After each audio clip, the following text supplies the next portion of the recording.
Hi there. Banachty Greenstad Antauri.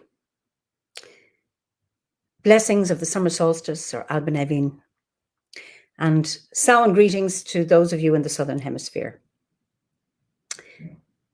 Emer Burke here. Welcome to Tea with the Druid 131, brought to you by the Order of Bards, Ovates and Druids. So let me know if you're here. Great. Hi, Julia from Orange County, California. Catherine O'Sullivan, great. Larry from Oregon. James, Dean, from the edge of the New Forest, lovely. You're all very welcome. Somebody from Spokane, London. Hi, Pauline, lovely. This is wonderful. Hi, Eddie from New Zealand, great. So I just have with me some St. John's wort. It's not every year that it is in bloom for the summer solstice, so I'm really, really pleased to be able to have it and to share it with you. So just let a few more people come in. Great. Somebody from Colorado, Germany, Michaela. Lovely. Great. It's great to see so many people here. Somebody from America. It's Sarah from Shropshire. Somebody from the Rocky Mountains. Lovely. Hi, Vicky from Tipperary. Great. There's somebody from Ireland here. Brilliant. And Jeannot from Tuscany. Ciao. Lovely. Hi, Daniela from Ostia. And Talia from Glastonbury. Great. So I am going to tell you a story this evening. And I heard this story from an absolutely amazing Scottish storyteller called Jess Smith. And I heard her tell it at a festival of nomadic cultures last October in Ireland. And I asked her if it was okay for me to tell this story. And she said, absolutely. She said, stories are meant to be told and passed on, otherwise they die out. And she said, you tell the story in your own way, which is a relief because I will try and stay as true to the story as I remember it. But even myself, I never tell my stories the same way anytime. So this is a story, I think, for the time of year and the times we're living in. This is a story called Jack and Time. So a long time ago, there lived a young boy called Jack, and he lived with his mother in a cottage beside the sea. They weren't very wealthy, but they were very, very happy. And one of his favorite things to do was to walk along the strand looking for treasure. And anyone who knows the beaches, they're always full of treasure. So he loved collecting interesting shells and maybe looking for mermaids' purses and looking at the colored stones. And he loved particularly the ones that were so finely shaped by the sea, the ones with a white line through them. And on lucky days, he might find some sea glass, and he loved to look at the green glass or the milky glass and hold it up to the sun. And he had a treasure box that he placed all his little treasures in. And during the long, cold winter evenings, he would look in his treasure box and take out and look at all the things he had found during the year. So one particular day, he was walking along the strand and he noticed something bobbing up in the sea. And he went in and he picked it up and discovered it was a walnut. Now, he had never seen a walnut before. And he shook it, but there was nothing in it. And then he saw there was a tiny hole in it. And he was fascinated as he looked at this walnut. And it's all its wrinkles on the shell. Then he put it in his pocket and said, that'll go into my treasure box. He went home that evening, had his dinner with his mother, did the usual things, and they chatted. And then he went to bed and had a great sleep.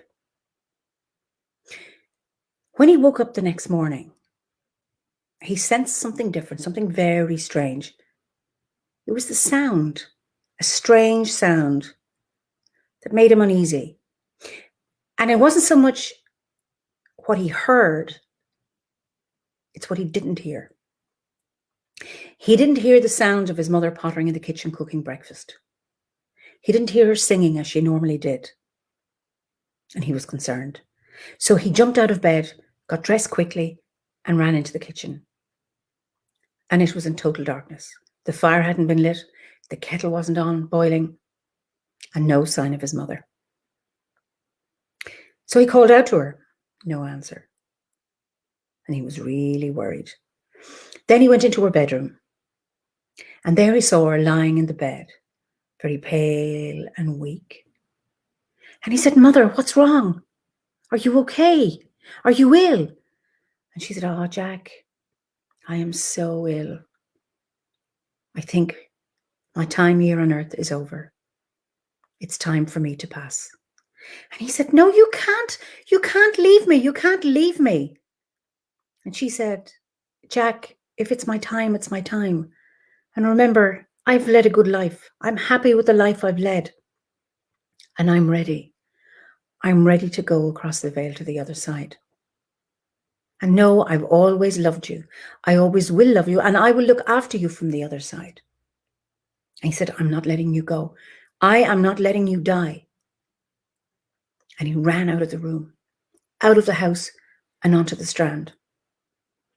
And he ran up and down, crying, "I'm not letting my mother die. I'm not going to let my mother die." And as he was pacing up and down, he saw in the distance a figure coming towards him, a tall, dark figure. And as he came closer, he saw it was a man wearing a black, wide-brimmed hat with a long black coat. He was carrying a scythe. And as he got closer, he realized who it was, Father Time. And the man spoke to him and said, "Hello, young man." He said, "I am looking for the house of Mary Kennedy." And he looked over at the cottage. "Ah, I have found her." "She is my mother," said Jack, "and you are not taking her. She is all I have in the world." And Father Time said, "You can't meddle in the ways of time or the ways of life and death. It's her time. She needs to go. You are not taking my mother." And Jack grabbed Father Time and held him in his arms as tightly as he could. "You are not taking my mother." Father Time got smaller and smaller and smaller, and he had to grip tighter and tighter. And no matter how hard he gripped, Father Time got smaller, smaller and smaller. And eventually Jack had him in his hand. But even then he got smaller until he became just a handful of dust. And Jack looked, "How can I contain this man? He's not getting my mother." And he remembered the walnut that he'd put in his pocket the day before. So he took the walnut out of his pocket, looked for the little hole, poured the dust in, and held it tight with his thumb. And then he looked around on the sand, looking for a twig until he found a little twig the right size for it, put it in the hole. That's it, Father Time, the Grim Reaper, death contained forever. And he picked it up and he threw it as far as he could into the sea. And then he noticed Father Time's scythe lying on the sand, and he picked it up and he smashed it in pieces. And he ran back to his cottage, back to his mother. And when he went into her bedroom, to his amazement, she was sitting up, no longer pale, but two rosy cheeks with a big smile on her face. And she said, "Jack, a miracle has happened. My health has been restored to me. And we have to celebrate. I want a celebratory breakfast. So I want you to go out and get 6 of our best eggs. I'm going to cook us an omelette." So Jack, really pleased at what he had done, ran out to the hen house, got the 6 eggs. And when he came back into the kitchen, his mother was there with her apron on, singing away, the kettle on, and the fire had been lit. And he hands her the eggs. She gets a bowl ready to make the omelette. She takes the first egg, tries to crack it on the edge of the bowl. And it's as hard as a rock. It won't crack. So she picks up the next egg, does the same. Still as hard as a rock. And she picks up the third one, the same thing. And she said, "Jack, what have you been feeding our hens? These eggs are as hard as rocks." And he said, "Mom, I've been feeding them the normal hen food." And she tried the other 3 eggs, the same thing.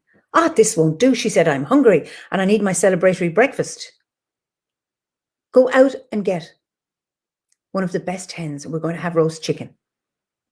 So Jack went out to the hen house and found the biggest, fattest hen and brought it in, handed it to his mother.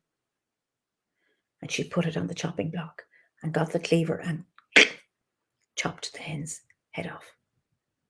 And the hen's head rolled over as far as the edge of the table. And she had her hand on the chicken's body. And to her amazement, and also to Jack's amazement, didn't the hen's head begin to roll back and attach itself to its body? And his mother was confused. Did I actually take that chicken's head off? Let me do it again. She did it a second time and watched as the hen's head rolled along the table until it came to the edge. And then it began to roll back and attach itself to his body. Jack, what have you been feeding these hens? This is the strangest thing I've ever seen. And he said, Mother, I've been feeding him the food like I always do. So she tried a third time. Again, the hen's head rolled to the edge of the table and then rolled back again, attached itself to its body. And then it walked off. And she said, this is crazy, but I'm still hungry. Go out to the garden and get some vegetables. At least I can make a vegetable stew. So Jack goes out. Now, they had a really good garden. They had lots and lots of vegetables. They had onions, they had carrots, they had parsnips, cabbages, you name it, they had it. And he went to pick the vegetables. They wouldn't come out of the earth. It was like they were frozen in time. No matter how he tried, getting the carrots up by no, he couldn't. The onions wouldn't come, nothing. And he went in and he told his mother, and she said, that is the strangest thing I have ever heard. Something very strange is going on. But I am still hungry and I'm determined to have my celebratory breakfast. Go on now, lad, she says.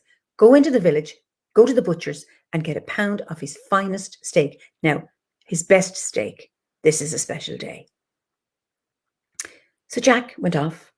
There's a pathway along parallel to the beach as he headed off towards the village. And he passed a house, and this is where an old man lived. And he could hear him howling, for this old man had a big ulcer on his leg. And he was frozen in time with pain. This pain was just excruciating, and all he could do was scream in agony. Jack quickly ran on until he came to the next house, and this is where Mrs. Murphy lived. But she was in labour, trying to give birth.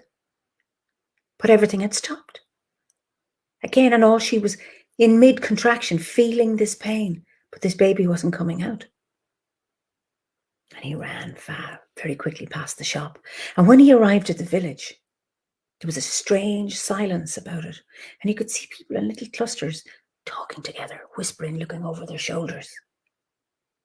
And he went straight to the butcher shop.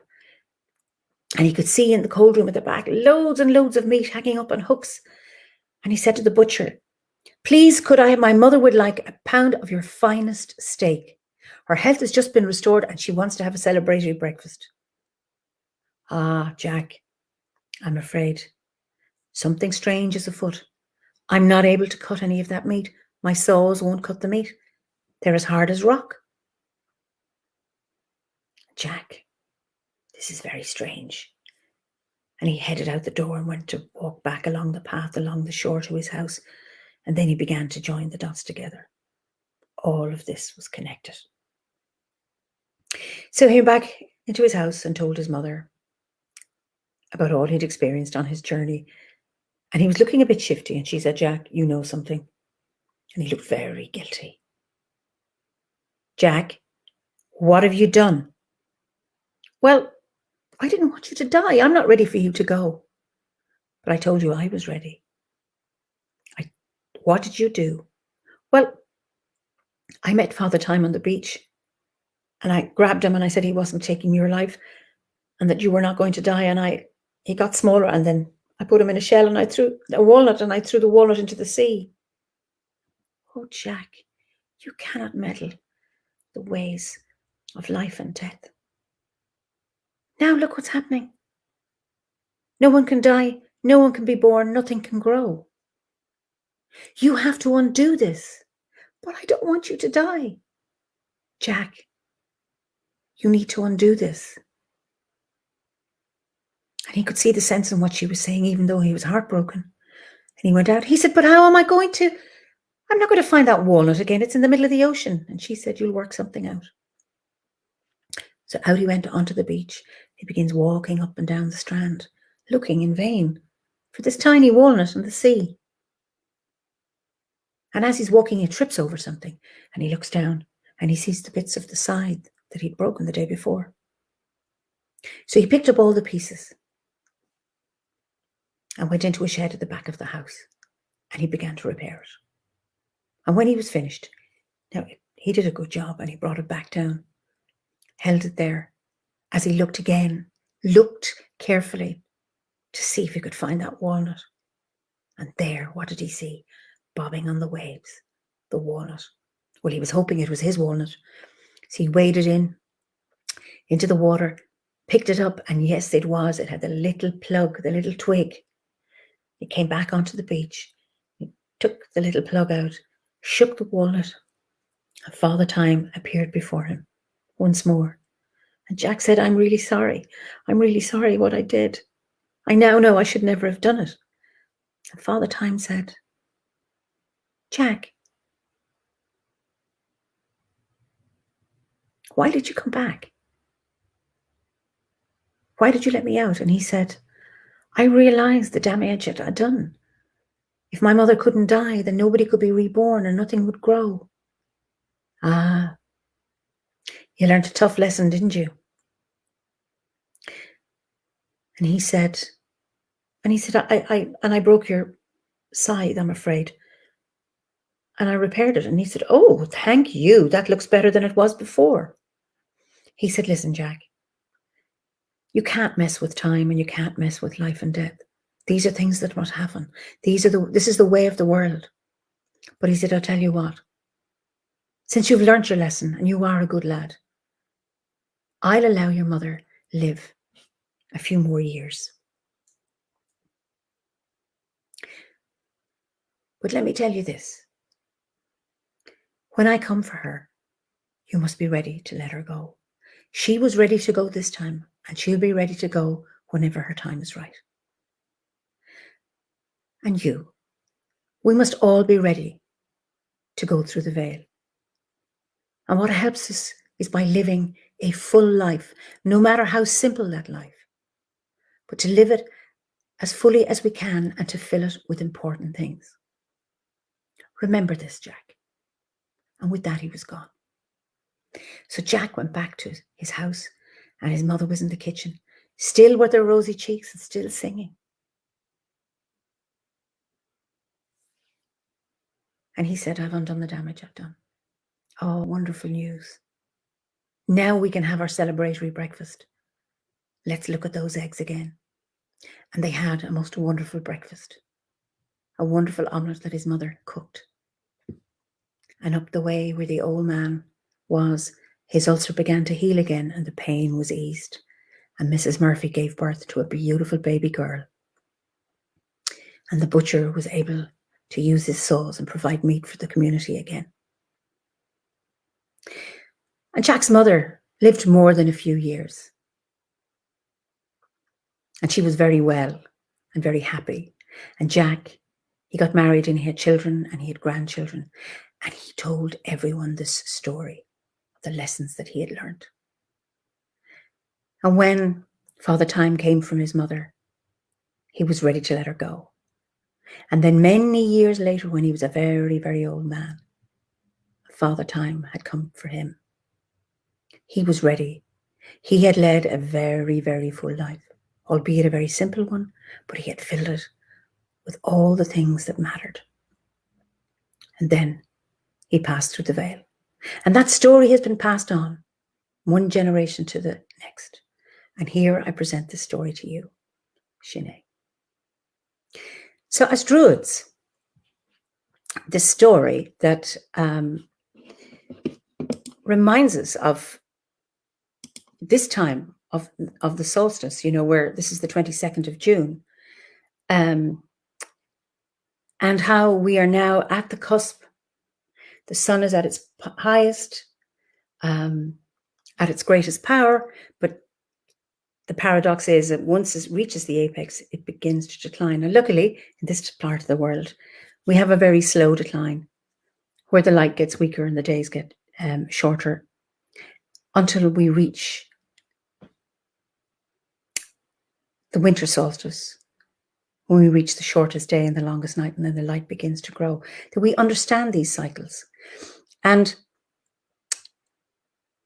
for me, Druidry is where we use nature or the landscape as a metaphor for our lives. And we look to the landscape as a mirror of our own inner life, or maybe our own inner life maybe can mirror what's in the landscape. And the Wheel of the Year allows us a framework to follow that cycle of life, death, and rebirth. So I'd be interested in seeing your comments. What resonates with you about this story? How are we? 20 minutes on the dot. So I'm just going to look to see other comments there. Somebody from Tintagel, Sandy in Cornwall. Tim Hawthorne, very poignant as one of our Gorset's elder druids has just passed over to the Summerlands. Thank you. Lovely. Okay, so I will look at your this is somebody. I'm going through chemo right now, so I so loved hearing the story today. It helps in ways that unwind over time. Beautiful. I recently lost my love, so a lot of meaning for me. Thanks, Anita. Thank you for listening, and I look forward to seeing you next week for another Tea with a Druid. So I look forward to reading your comments. I have my tea here. I'm still on rose and lemon balm. So I look forward to seeing you next week. Slán go fóill.